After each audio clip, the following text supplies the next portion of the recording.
As Season 8 launches tomorrow, the deep dive is going to give us so much more information, news and gameplay about the update.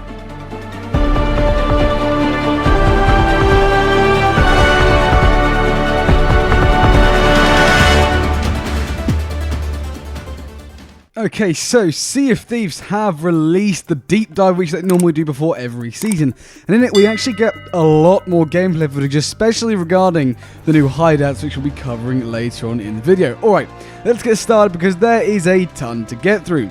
Kicking things off with the tunnels of the deep, trenches of the deep. I don't know if we've come up with a name from them yet. You guys suggested some amazing stuff in the previous video. We had tunnels of battle, tunnels of the deep, tunnels of war, tunnels of the damp, and we'll go with trenches of the damp for now, I guess. Anyway, in the trenches, they want to imagine sort of the in-between space of the playable underwater space between the shrines and the treasuries they already have. Some parts are rocky, some parts are coral-laden, and they've even got sites of ancient civilization, and also things like lost battlefields.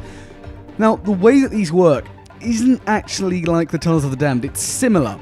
When you enter these trenches, you're put into a matchmaking queue. So as I say, it's not really like the Tunnels of the Damned, because you're not matchmake above the surface and then you dive. You're put into the queue in the tunnels to be sailing through the tunnels until they find you a match. Every crew is assigned a skill rating. They then look for the closest match in terms of skill. After every match, the win and loss is recorded for the respective sides, and the relative skill ratings adjust. So, this update and the skill rating is not based on kills, only wins and losses, because say a helmsman might not get as many kills as say some boards. Your crew's skill rating is the average taken across all of your players on the crew. This is what they use to matchmake. They also said that it's a really awesome moment when your ship, accelerates out the water. All of a sudden you'll feel your ship building, speed, and then you actually crescendo, or go out of the water, and you almost fly, and it makes you feel like a god, apparently. And then, this is something else.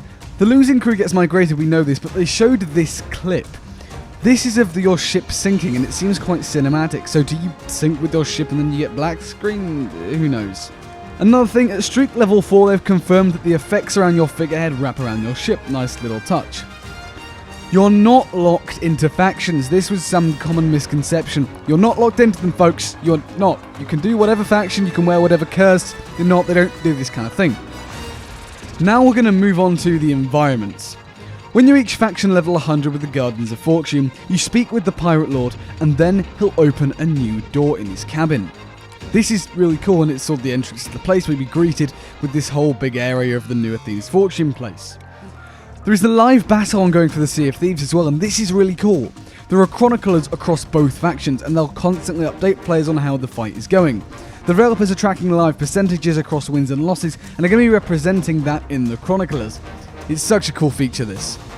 Let's move on to the Blessing of Athena's Fortune. When you've entered this place, you can make your way to the back of the area, where Bell, Merrick, and even the Pirate Lord are waiting to grant you the Blessing of Athena's Fortune. This blessing will see you shake hands with the Pirate Lord, and you'll see him face to face, as the ghost curse creeps up on your hand. You'll hear all of them singing, and it's got a real sense of camaraderie, and hey, we shall sail together, that's what we're all about. Now then, the Reaper's Lair. When you first ascend, you'll be met with a fiery labyrinth of an underground kingdom. You'll meet new characters and NPCs, all dedicated to seeing Flameheart's vision of the pirate's life come into fruition. Even before you get your first glimpse of the place, it's about the journey down. There's almost like a story that's going on around you. When you eventually see it, you end up in a massive chasm, and the feeling of power and also hidden power sinks in. You get a sense that this is an army preparing for something. The developers also want a tavern in the place. Sounds stupid, but yeah, why not? But they don't want it like the above ground stuff. They want it to look almost cultish, these grand halls of Flamehearts. Inside the Reaper's Lair, navigation is also very obvious and clear, with joins between the different places. You can always see where you want to go in your line of sight. That's good, I'm glad they've done that. For the Reaper's Chronicler, it's someone that embraces the darker side of things. This is sort of in contrast to Athena's, who's a bard. He's like a historian that's hunched over the desk, very old-fashioned, and sort of, as I say, embraces the darker side because he really supports Flameheart. Interesting that they said he has two personalities because it's two heads with two different voice actors. At the deepest point, you'll enter a chasm with the Tree of Rebirth in, surrounded by the sap of the tree. you'll be greeted by the Voice of the Flame, a new NPC whose sole purpose is to transform you into Flameheart's ultimate version of the pirate's life. Taking part in the Ritual of the Flame will see players drink from the Cursed Chalice and transform into a skeleton. The whole area is designed to be almost a bit misleading. How is this a place of evil when it looks so golden and inviting? The Tree of Rebirth also seems mysterious and strange.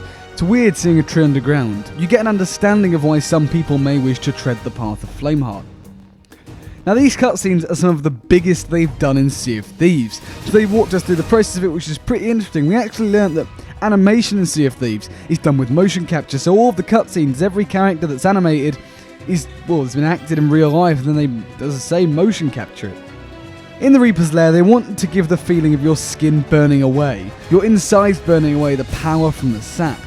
They have a heartbeat sound that accelerates and accelerates until the point where it stops because, well, you're a skeleton, there's no life left in you. They want to give you a sensation of power, of this newfound rebirth. As they said, you're no longer your past self, you're almost corrupted. As we've seen in the various novels, the skeleton curse is portrayed as a form of corruption, and so this is sort of that. You're getting reborn into Flameheart's ultimate vision of what you should be. Let me know what you think of all this down in the comments below, because some of these environments, they look stunning. The Reaper's Lair, everything they've done for it, I am kind of disappointed that the Athena side of things isn't so big it looks like. Obviously, they haven't actually showed that much off of the Athena's bit, but judging by the amount of time they devoted to the Reaper's Lair and the content update and how much we've seen of it, it seems like that's going to be a pretty big area, because I suppose with Athena's Fortune, they only have to sort of build on it. With the Reaper stuff, they have to make a whole little hideout thing, because Athena already has its own thing. I'm excited to see it though.